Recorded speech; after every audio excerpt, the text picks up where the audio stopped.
A case unique in criminal history that would create global fascination. Another serial killer is in the news. This killer does not fit the typical profile. 6 men shot in cold blood. She was a danger to any man she picked up on the highway. A brutal killer stalks the state of Florida. Hey, you want to help me make some money? I really feel she was evil. One of the most evil people I've ever been around. Highway hooker turns serial killer. She hated men. That's exactly why she killed. Made it real easy to pull the trigger. This is the remarkable story of the investigation into the world's most infamous female killer. She was more of an animal. She frankly needed to be put down. I'll be up in heaven while y'all rotting in hell.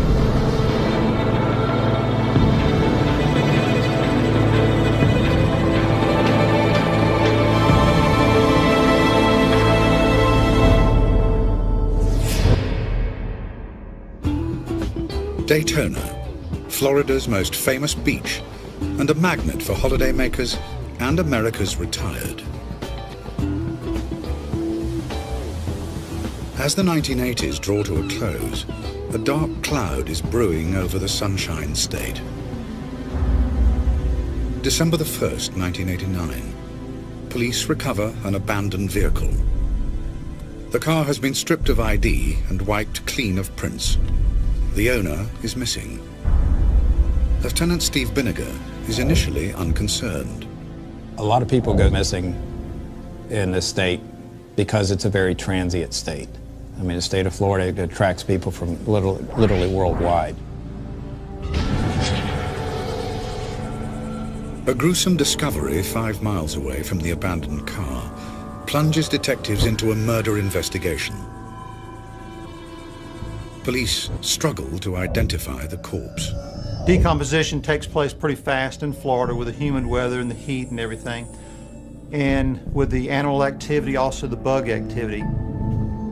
Senior crime lab analyst Merv Stevens is familiar with the difficult process of identifying bodies. A lot of times the performing doctor will go ahead and remove the hands, send them to a crime laboratory, and then I may have a day or two to work on them. It's a very tedious process, something that we don't look forward to doing, but somebody has to do it. From the fingerprints, police identify the victim as divorced electrician Richard Mallory, shot 4 times with a .22 caliber pistol. What are you doing? Mallory was on his way to Daytona when he was shot and robbed, but for items of little value. Detective Brian Jarvis tries to work out a motive for the murder. When you're doing a criminal investigation, you look at every possibility you can so you don't miss something. But police have little to go on, and the trail goes cold. Then, 3 murders in 3 months. Divorcee David Spears. Soon-to-be-married Charles Carskadden. And family man Troy Burris. Investigators notice a chilling similarity in each of the killings. Each of these cases involved somebody being killed with a .22 caliber, which is typically more of a woman's gun. People don't usually use a .22 caliber gun to do murders, and yet we have 3 of them right in Central Florida. It's not a powerful weapon and is usually used for self-defense. The same small caliber gun was used to kill Richard Mallory, and there is a similar pattern to all 4 murders. They were in a vehicle. They were white. They were male, my age or even just a little bit younger. The seats in the vehicles were pulled to their forwardmost position, and that would be a common thread, which is a little unusual. But as police begin to make the connections between these murders, a killer continues to stalk Florida's highways. Come on in. Retired police chief Charles Humphreys is on his way home to his wife of 35 years when he stops to pick up a hitchhiker.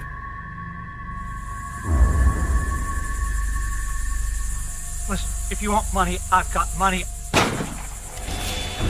With a fifth man lying dead, police are rocked by the realization they are hunting a serial killer. A task force is set up to analyze the murders and draw up a profile of the killer. What kind of person could get close enough to all of the victims to perpetuate this crime? All the particulars to the individual crimes were discussed. There was a timeline set up for all the individual victims' time of death and items that had been found. Forensic investigator Ward Schwab is part of the team looking for patterns that could unmask the killer. That's when the linkages actually started forming for me. Condition of the victims' bodies led investigators to speculate that it might be a murder by a prostitute or someone that was out commissioning for sex.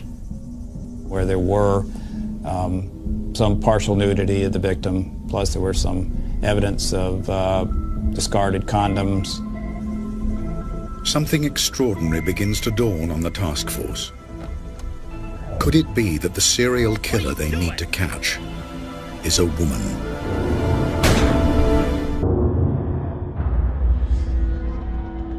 Get out of the car! 5 men shot, their bodies and cars scattered across Florida's interstates. Just move now. County detectives believe they have a highly unusual case on their hands. They suspect the killer they are looking for is female, soliciting along the highways to get close to the men she robs and murders. There was no other documented female serial killers that we could think of. You wonder, how do they act as compared to a male serial killer? The 5th and latest victim is retired police chief Charles Humphreys, who was returning home from his job as a child welfare officer. When we examined the body further at autopsy, it looked like he had actually been spinning and was being shot as he was turning, like he was trying to get away. The painstaking search for clues at Florida's Central Crime Lab is frustrated by the killer's attention to detail. Lab analyst Merv Stevens processes the evidence in the hope of finding a single print. The individual that was committing this crime was very methodical as far as trying to wipe down all the evidence that they knew possible that may lead the crime scene back to them. Frustrated by the lack of evidence to move the case on, unsolved crime files are reopened in a bid to try and find a lead. The case of missing missionary Peter Seams stands out. Peter Sims was a middle-aged man traveling alone on Florida's interstate. Investigators discover that Seams' abandoned car was found not far from where the 4 other victims' vehicles were dumped. We felt there could be a very good connection here between Peter Sims' vehicle and the other homicides that were occurring. Other cars had been wiped clean, other vehicles had their license plates removed, and every other vehicle had the seat pulled forward. But with the Seams case, there's one crucial difference. The missing man's car has been crashed, and there is a vital piece of evidence inside. A bloody palm print.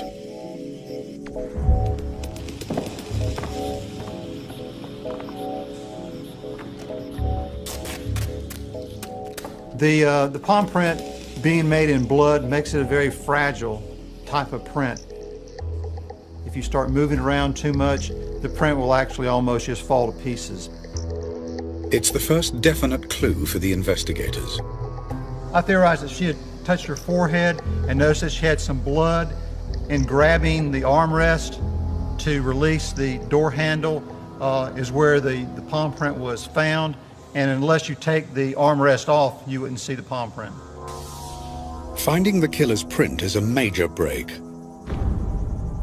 Merv Stevens works on the critical job of analysis. But the Seams case has provided another vital lead. The police have an eyewitness account from a local resident who was close to Seams' car on the day it was crashed and then dumped. There were a couple people outside of her house using her hose. She noticed they had blood on them, and they were rinsing the blood off.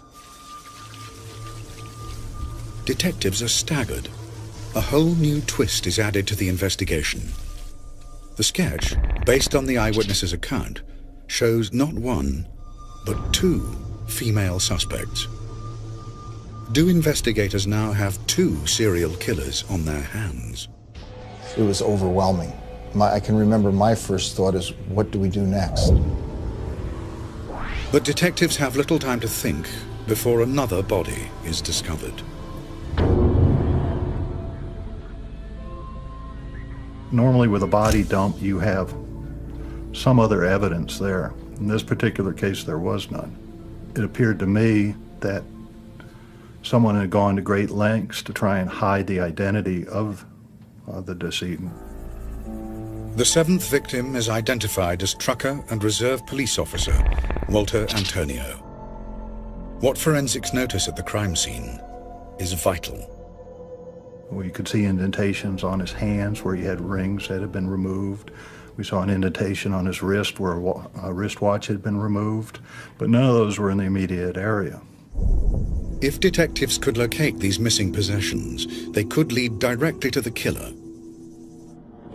Police begin an extensive search of Florida's pawn shops in the hope of finding evidence. $30. Sign here. But they know time is not on their side. We realized that the frequency of the homicides was increasing. And we knew we had to act quickly because we didn't want to have anybody else killed. The police go public with the sketches of the suspects. It's a subject that seems to horrify and fascinate us at the same time. Another serial killer is in the news. This killer does not fit the typical profile. It was a tough decision because once you release that, you don't know how the public's going to react, if they're going to panic, if they're going to help, what's going to happen, and you really have to be prepared for it. And at this point, we were prepared to release them. Within hours of the report, hundreds of tips come flooding in. There was a sketch of a lady that looked very much like the lady I picked up the night before. It said that they suspected there might be a woman going around as a serial killer. And it said, you know, if you've had an encounter with anybody that resembles this person, you know, contact the police. So I told my wife, I said, I should probably give the police a call, and I did.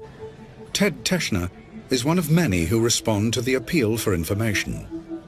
I was heading north on the road and pulled over because I thought at the time that you know, a lady getting picked up by some guy might get hurt. And I thought I was doing a nice thing by picking her up. And I said, well, you know, you're welcome to take a ride in there. She got into the car. She had a bag that she was fidgeting with in her hands. She asked me, you know, do you think I'm a prostitute? And I thought, that's a strange question. I said, no, I just thought you were a lady that was in need of a ride. I wasn't picking her up to get those services, so, you know, she didn't want to stay with me long. The investigators can now begin to build a profile of the suspects. The leads coming in were pretty good. You don't always get that lucky. They point to two women who stay in the Daytona area, who match the description of the eyewitness sketch. Part of the leads indicated that they had stayed at the Fairview Motel under the name of Cammie Marsh Green in room number 8. We had the Volusia County Sheriff's Office check their pawn records to see if there had been anything pawned in any of these names. And what they found was that Cammie Green had actually pawned a couple of items. We got the pawn tickets from them, and one of those pawn tickets included the items that had been taken from Richard Mallory: a radar detector and a 35mm camera. Let's fill this out. Police quickly realize that Cammie Marsh Green is a false name. But the pawn shop has provided detectives with a vital piece of evidence. All right. At that time, you were required to put a fingerprint on the pawn ticket. Well, fingerprints don't lie. Thumbprint here.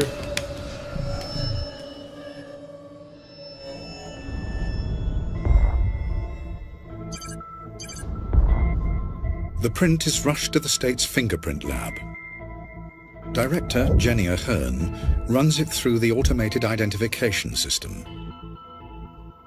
I ran the print numerous times to no avail. I also had a coworker of mine run the print to no avail. The automated system does not contain every print that the state holds. Ahern prepares to search through the database manually. It's an awesome undertaking. We really knew we were looking for the needle in a haystack. The killer is still at large. It looks as though it'll take Ahern and her colleagues weeks to search through hundreds of thousands of records. We take out a chunk of cards at one time, and you physically, with your bare eye, flip through each card, eliminating prints that are not close. I had only been in the drawer for about 15 minutes. I had taken out one section of the cards. I'm flipping through, looking at each card, one at a time. And within 15 minutes of the first set, I found a card that I felt was close. I could not even breathe because I was so excited about the possibilities of this, that we may actually have found this woman. So I looked at it, looked at my print, looked back at it again, looked back. We knew we were looking for a white female. Turned the card over, it's a white female. I was just beside myself. They trace the print to a woman whose name is Eileen Wuornos. Take care. She had been previously arrested for possession of a .22 caliber 9-shot revolver. So we're thinking, this is definitely a person that we need to take a hard look at. Investigators need to establish detailed information about the prime suspect. Hey, baby, how much? Come on. She traveled in these circles of, drugs and alcohol and prostitution. She seemed to always gravitate back to the Volusia County area. We decided to put some surveillance teams out. It was very much a long shot. The team begin combing Daytona in the hope of tracking Wuornos down.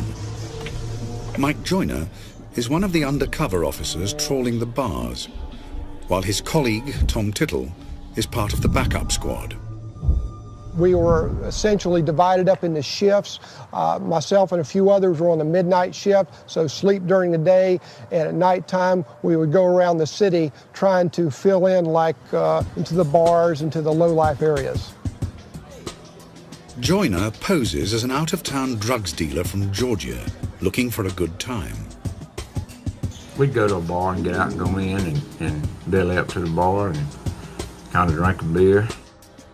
The trail for Wuornos leads them to a notorious biker bar, the Last Resort. It was pretty unique. The ceiling was made up of bras and women underwear, where they had evidently taken them off and put it in the ceiling, stuck them up in the ceiling with pins and stuff. Owner Al Boeing confirms that Eileen is a regular at the bar, usually drinking with her lesbian girlfriend, Tyria, who she'd been seeing for nearly a year. She used to come in with a girlfriend, Ty. They'd come in for a few beers, hang out for a little while, and take a leave, and the next day they'd come back in, then they'd be gone for a few days, and just like anybody else.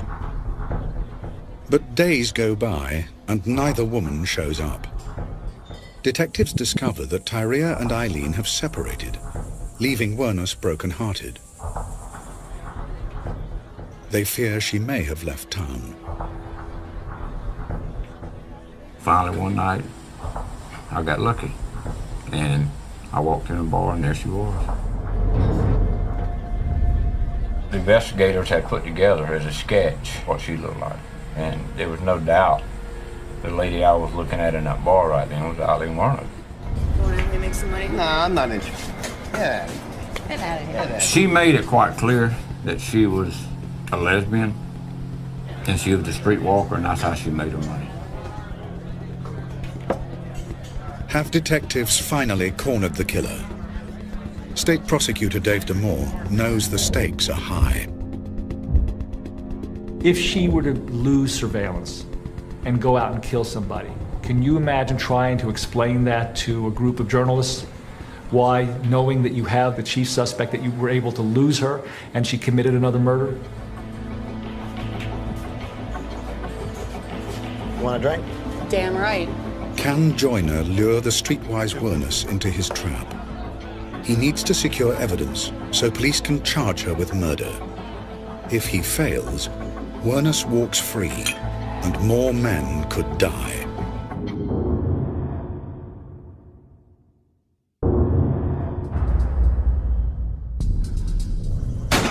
With 6 men dead and 1 man, Peter Seams, missing, investigators have tracked down and put their prime suspect, Eileen Wernus, under surveillance at the notorious biker bar, The Last Resort. The stakes couldn't be higher. My thinking was we found her. We know where she's at. Let's don't lose her. I don't want to be her next victim. Want a drink? Damn right. 2, please. Undercover officer Mike Joyner needs hard evidence, fast, so the state can charge Wernus with murder. How's it going? It's going. If the operation fails, more men could die. She wants cigarettes, I'll buy her cigarettes. She doesn't have any money. You want a cigarette? Yeah. As Joyner strikes up a rapport with Wernus, his support team wait anxiously nearby. My group was set up directly across the street from the bar. There was others down the street. And so we had our wire where we could listen to all the conversation that was going on because Mike had the wire on his body. What are you hanging around for? You're gonna screw or what? We conferred with the undercover officers too, because they would come and go out of the bar. These 2 guys were excellent undercovers, and I have a great amount of respect for them personally and people who can do that kind of work. As the investigation closes in on Wernus, the team listening in agonize over what to do next. My difficulty was that my job would be to get a conviction based upon evidence that I didn't have yet. Effectively, what we had was a lot of circumstances. We could put her in a lot of places, but we couldn't put a gun in her hand. Is that the key to your hotel room over there? Is that where we're going? No. What police want to find is the murder weapon. If Wernus has a .22 caliber gun in her possession, it'll be crucial evidence. I honestly believed that she had a gun in that bag. So what you got in the suitcase? A little something sexy for later? Damn it! One more, relax. I'll get you another one. Relax. It was starting to get intense because we knew we can't lose her, and of course the safety of the officers was paramount. I said, we've got to arrest her. We cannot let her leave here on the back of a Harley Davidson. Do I think I was going to be the next victim? Yes, I sure do now. But if I had a family, and I sure did want to get back to them. I was ready at the last bar. The plan is for Joyner to lure Wernus outside, so armed officers can arrest them both, making sure that Joyner's role as an undercover officer is not revealed. I said, I'm going to go get a motel room. I'm going to bring you the key. You need to go take you a bath because you stink. You okay? Just stay here, all right? I said, you stink and I stink. We ain't bathed in 2 or 3 days. I guarantee you now, some of us need some water and soap. Hey, look what I got. Look what I got. Get your bag. Let's go. Come on. Come on. Let me get my beer. Don't get lost. Don't get lost on me here, dog. Stop! Stop! Police! What's this about? Hands behind your head. What's this all about? I didn't do anything! I didn't do anything! They had to put us in the back seat of a patrol car together. And I really jumped on her pretty hard at that point. What the hell did you do? Why were you in here? I don't know. I think they think I killed somebody. Finally, when it was over, it was like a big calm after a hurricane. Detectives hope to find the murder weapon in Wernus's suitcase. But there's no gun inside. Now, once you take somebody into custody, there's certain time limits that you can hold them in custody depending on, the type of case. So, the clock was ticking against us. Police can only charge Wuornos with an outstanding firearms offence from the late 80s. There is real concern that without sufficient proof to charge her with murder, Wuornos could soon be back on the streets. I think I made it very clear to the investigators that they had jumped the gun, in my opinion, that I was very unhappy with their decision, that I didn't have a case that I could prosecute successfully based upon the evidence as I saw it at that point. To make a murder case, detectives have to link Wuornos to the crime scenes. Lab analyst Merv Stevens can finally compare the bloody palm print he found in missing man Peter Seam's car with an arrest print taken from Wuornos. Once I have my photograph of the area, I try to look for identifiers. In this case, this flexion crease that is appearing in the latent left and also in the inked palm print. Then I try to look for the uniqueness, and you can go through and find points of identity in both photographs. And I made a decision that it was her palm print that was left in Peter Sims's vehicle. But the palm print does not help their case. Police have not found Seam's body. Without his corpse, there's no proof of murder. With time running out, detectives mount a search to track down Tyria Moore, the second female suspect from the witness sketch, and Wuornos' ex-girlfriend. We didn't know with Tyria Moore how much she was involved at that point either, but we needed to locate her because we felt like that was going to be critical. Officers tracked Tyria down to her sister's home in Pennsylvania. I wanted to afford Miss Moore an opportunity not only to help me build my case, but to prove to me that she was not involved. And I felt the best way to do that was to put her in a position to assist us in our investigation and set up a surreptitious phone call between she and Aileen Wuornos where they could converse about what had happened. Police realized that Tyria could be the key to securing a confession from Wuornos. The confession was critical to breaking the case. I mean, to actually making it from, well, this is probably the person that did it, to convicting this person. Tyria agrees to help. Police set a honey trap. I'm getting scared. Wow. I definitely don't think there's anything to worry about. Well, I'm pretty damn worried. I'm not going to let you get into trouble. We were sitting right there listening, and she was very nervous about it and worried about it. And she had feelings for Eileen. You could tell she did. But I'm not going to jail for something you did. This isn't fair. Yeah, I don't think she wanted to go to jail for it now. She wasn't that fond of her. You didn't do anything. You evidently don't love me anymore. You don't trust me or anything. I mean, you're going to let me get into trouble for something you did. Listen, quit crying and listen. I can't help it. I would die for you. Would you? That's the truth. I'd gladly die for you. I'll just wait for you on the other side. I love you. I really do love you. I love you a lot. I don't know whether I should go on living or just... I'm not going to let you go to jail. If I have to confess, I will. Eileen, we have 6 murdered victims. I want to know. It's make or break time for the case. Despite the damning honey trap call with Tyria, the police still need a full confession from Wuornos to try her for first-degree murder.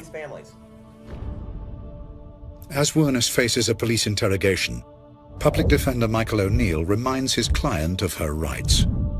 That's my job as a defense attorney, to protect her interests at that point. I have to try and convince her not to make any statements and not to give any confession about anything, and told her that she had that right to remain silent, and it would be my advice to her to use that right and don't say anything.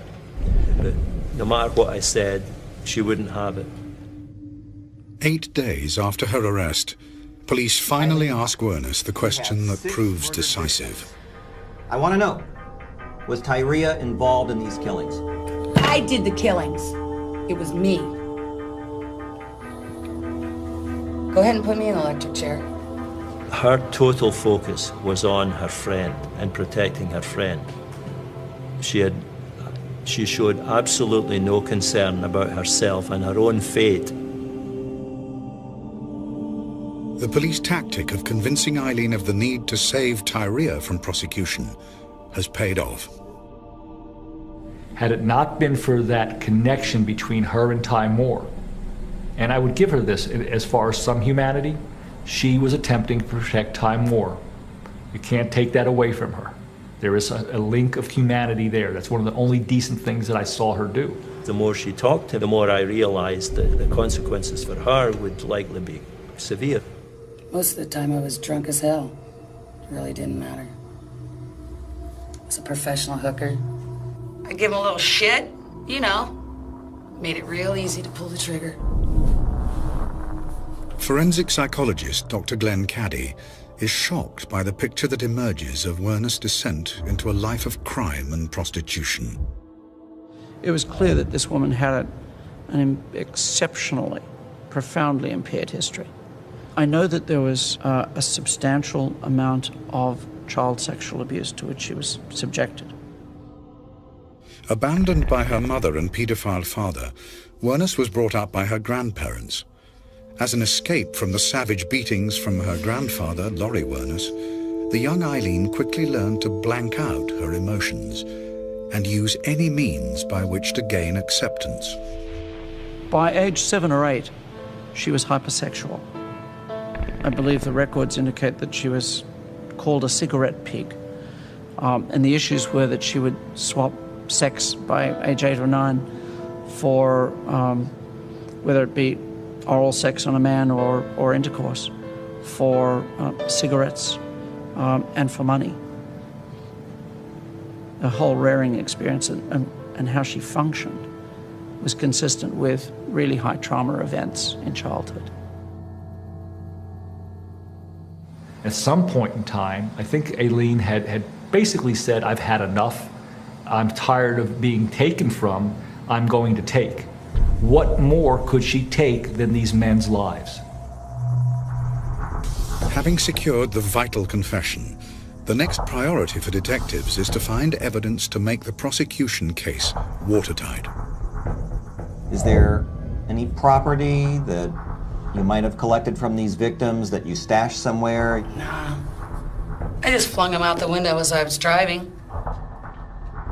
Detectives track down a lockup rented under Werner's alias, Cammy Marsh Green.